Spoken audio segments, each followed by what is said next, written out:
You're listening to Tucson Tech Talk with your host, Aaron Moss, on Tucson Business Radio X. Welcome, everyone, to this episode of Tucson Tech Talk, the show where we talk about technology, life, and business. We're broadcasting from the Tucson Business Radio X studio in the Stewart Title Building on Broadway. We want to welcome all of our listeners on iTunes, Google Play, Spotify, Stitcher, and TuneIn, and we encourage you to listen live every second Monday of the month. Questions and comments are always appreciated. My name is Aaron Moss, your host. I'm the owner of Computer Doctor of Tucson. The theme for the show today is technology in the wild, wildfires. Some of the images on wildfires on social media and the news can be heartbreaking. We've seen the pictures of some of the animals and some of the men and women that actually are fighting those fires for us, and specifically the wildfires in Australia, California, and also here in Arizona. But how can these so-called natural wildfires be managed with technology and those who can shed light on the cause and effect even better than our fire suppression professionals? Joining us in the studio today, we have a Tucson fire captain, a graduate of Northern Arizona University, and has worked for the Tucson Fire Department for the past 19 years. Tucson Fire Department was established in 1881, responding to over 90,000 911 calls per year. He received his hazardous materials technician certification in 2002 and spent years as a member of the hazmat team. He is a captain on Quint 22, a fire engine and / aerial apparatus hybrid. He's going to tell us what that is. Currently, he is the interim public information officer for the Tucson Fire Department. He has a wife and 3 teenagers, with his oldest daughter currently attending the University of Arizona. Ladies and gentlemen, please welcome Captain Joshua Houseman to the program. Hello, Aaron. Happy to be here. Why don't you go ahead and give yourself a shout out to your wife and kids for us? All right. Pam, Sydney, Kyle, Paige. How you doing? Okay. Glad to have you with us. Also in the studio with us today is Tucson Fire Department Wildland Coordinator and Engineer at Station 22. He's been employed with the Tucson Fire Department for 15 years. He was also a permanent U.S. Forest Service employee working for the Sacramento Hotshots in New Mexico. He was formerly qualified as a crew boss and heavy equipment boss and future engine boss qualification. He spent 9 years in the Army National Guard as a forward observer and crash fire rescue firefighter. Do you want to go ahead and give a shout out to your wife and kids as well? Yeah, good morning, Aaron. Amber, Logan, good morning. Okay. For myself, I've had a history in the fire department. I want to take this opportunity. Number one, thank you, both of you, for your service that you give to the city and for all that the fire departments do with protecting life, wildlife, and human lives, for that matter, and also the land, the very land and properties that we use for our lives. So it's been very much in the media about these wildfires, and these two people here in our studio, they've had some experience with dealing with these wildfires. But Joshua Houseman, he is the captain on Quint 22. So our first question is, what is Quint? What is a Quint? What is a Quint? So a Quint is like I gave you the title of a hybrid. It really is exactly that. It's a cross between a fire engine that you see rolling down the street and the big ladder trucks, and it's a merger of the two. So they've basically stuck a big 107-foot ladder on top of a fire engine. So it still has your booster tank with about 380 gallons of water and a pump on it, so it can roll up to a house fire as a quick attack fire engine and pull hose and put out a fire, just like a fire engine would. But at the same time, it can also be dispatched as a ladder truck and show up and reach, the 4th, 5th, 6th floor of a building for rescues and aerial operations. Well, there's not a whole lot of 5- and 6-story buildings in Tucson. So right. Do you get to use it much? So it hasn't been in service long. We're going on about 3 or 4 months of service life. So it's the second Quint in town. So its sister truck is sitting over at Station 17. But ladder trucks, I mean, they've been used for years since the department was started. So we do have, some large buildings downtown. We have some big industrial areas, and it can be used as an aerial master stream where you're putting it up as a high point and raining, 1,000 gallons a minute down on a fire from up above, even if the building isn't necessarily that tall. Okay, so so that truck is mainly used for local things happening in Tucson. So when it now, Arizona gets wildfires from time to time too. What type of apparatuses or equipment or tools are being used as far as that goes? So what is the current status of the Wildland program? Well, right now, Tucson Fires has seen a need for some more apparatus and higher training regarding the wildland arena. Throughout history in the Sonoran Desert, typically it doesn't sustain a lot of wildland fire. If you go out to the Desert Museum, you'll see native cactus vegetation without a lot of ground fuel in between. So there's not a lot to carry fire or sustain fire. But we have invasive species, buffalo grass, etc., that are kind of filling in those voids now, and it's becoming more of a problem. In addition, with the proximity of how we build homes and subdivisions, and lighter materials in the homes. But back to Tucson, we don't have a lot of apparatus. We're trying to build a program right now, and we're looking at acquiring a higher capability water tender, and looking to possibly get some very specific wildland apparatus. We do have a couple older brush trucks that can get the job done, but we're hoping to upgrade those capabilities in the future. So when you say that you're trying to upgrade the water you said the water capability. So I would assume that means larger tanks to hold larger amounts of water? Yes, exactly. Right now we have two Type 6 trucks, which is basically a Ford pickup truck with 250 gallons, 300 gallons, and a small auxiliary pump on the rear.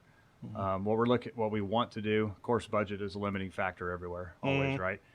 So we want a Type 3 apparatus, which is a larger truck, four-wheel drive, 500 gallons a minute, 500 GPM pump, in addition to a water tender, which is basically a way to shuttle 3,000 gallons of water, but have added capabilities, spray bars in the front with a master stream or turret capabilities where it can spray from inside the cab.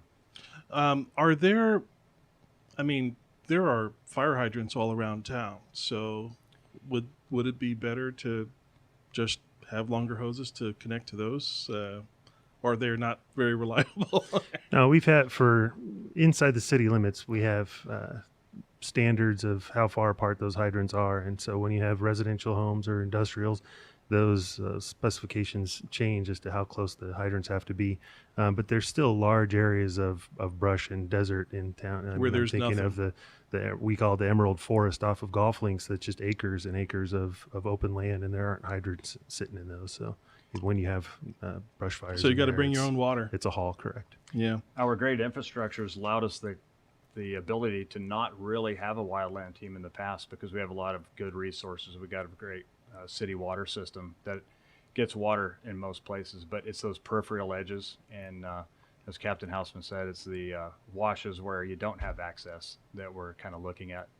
Okay, and so when is it okay? So there's a lot of listeners that may be living in some of these outer, open land areas here in Tucson. But as far as within city limits, when is it okay to have a fire? Like, could someone just have a bonfire? Right. That's a lot of what we do is educating the public as to when it is okay to have a fire. And a recreational fire that's in a confined pit or in like a chimney or some barbecue, those are acceptable in town, and they need to be within 3 feet wide and 2 feet tall. But if it's a cooking fire outdoors or a social fire that the neighborhood's gathered around and it's on somebody's private property and it's within those sizes and it is contained, it's a legal fire. The problem we get into is people that think it's okay to burn brush or weeds or have the propane torch, and they're cleaning up their property. that is not legal in the city of Tucson. The big brush fire, if you're trimming your mesquites and you make a large pile of brush and it's just sitting in the dirt, and you're burning that to get rid of it, that's not legal in the city. So in the past, you used to be able to have a burn permit. That's no longer an option. You have to haul that away. It has to get to either the greenfill, landfill, or Well, I excuse me.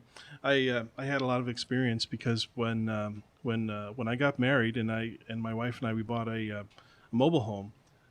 We were in the back of my grandparents' land, which was just full of trees and brush.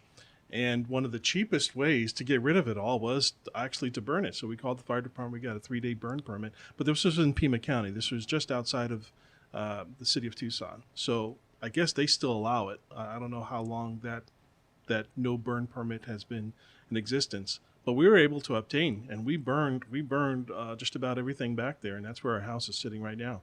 It's from stuff that we had burned. But February, the month of February. So we're recording this towards the end of January. For many of our listeners that might be listening to this podcast for a later date, February 2020 is National Burn Awareness Week.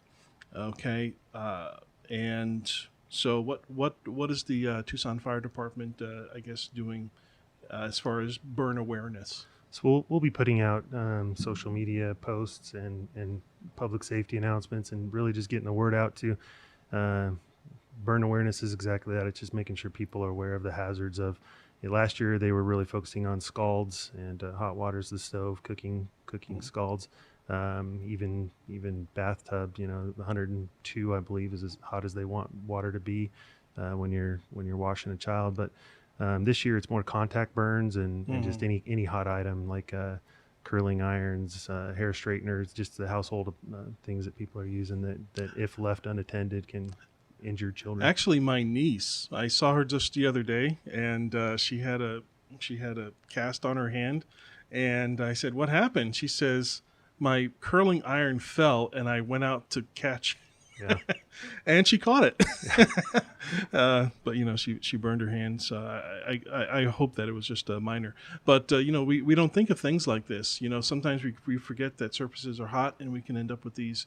I know in my training, hand burns and face burns are treated much higher than because that's your life. Your hands and your face.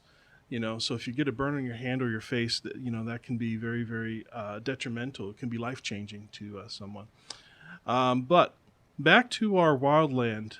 So we have a question here. What is the wildland urban fire, and how is it different from the wildland urban interface? Well, the wildland urban interface is the most common term that you'll hear, and what's that's speaking of is a geographic location where the edge of the city meets the wildland, or the edge of the forest, the edge of the desert. It's where those two environments come together. Wildland urban fire is probably a better term from what you're seeing in California, where entire neighborhoods are being wiped out from fire. So wildland urban fire is considered a set of conditions rather than a geographic space. And a lot of that has to do with what's the NFPA calls the home ignition zone. That is the zone around the home that creates a set of conditions that allows the home to burn. Back to the conversation earlier, why we don't allow fires inside of the city that's uncontained. Most people don't realize that most wildland fire burns homes down by the spread of embers before the main fire gets there. We see a giant wall of fire. That's what you're going to see on the news. Typically, homes are burning down ahead of that. If you watch these fires in Australia, they have the record. These embers can be cast 20 miles in advance of the main fire front. 20 miles? 20 miles. And again, back to a set of conditions, if you have a low humidity, that's what allows that ember to continue to burn. Depending on how much convective heat you have rising off the fire, that gives its lift capabilities to carry that chunk of wood or piece of a pine cone or something along those lines, and then the low humidity allows it to burn. And as soon as it lands in a receptive fuel bed, it could be anything from grass at the edge of your house, pine needles in the gutter of your roof. These are the things, everybody's been evacuated. It's in front of the fire. It's dangerous for firefighters to get out there. And this is what allows homes to burn. So this wildland urban fire is the set of conditions and the capability for fire to burn through an urban area in the manner of a wildland fire. Okay. Now, people that live in Tucson, we were talking about what was that neighborhood on the east side? Said east of Golf Links, where it's just open field. Right. Okay. So, would some of those areas be technically wildland urban interface, where real wildland meets? I think you could classify it as that. Our heaviest vegetation areas in the city are washes, or corridors where, we accumulate quite a bit of water. They're left wild for the most part. We have a heavy overgrowth of mesquites. You have these invasives of bufflegrass and other non-native grasses that are filling in the wash. In addition to, that's where the homeless like to hang out. Mm-hmm. And they need to have fires to stay warm. And so yeah. often they're left unattended. I didn't think about that. And the potential exists to where they leave these fires unattended. It starts burning the grass. The day warms up. It's typical. Wind picks up.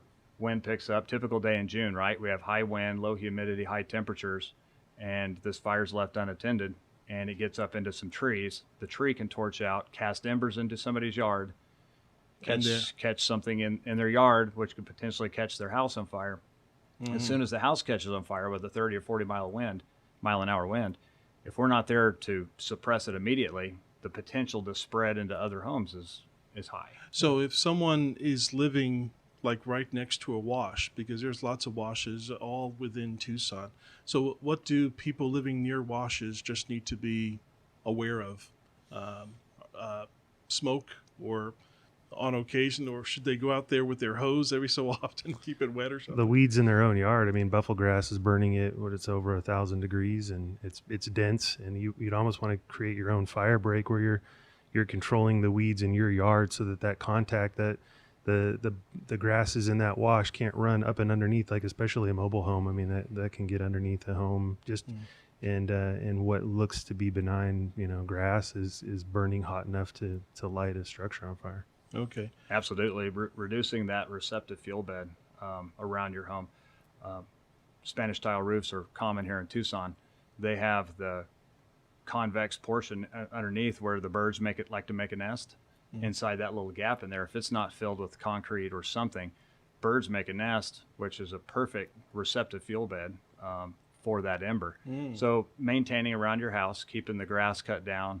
You don't want to have any vegetation touching your house. You don't want to have firewood staged on the porch, because this firewood can receive these embers.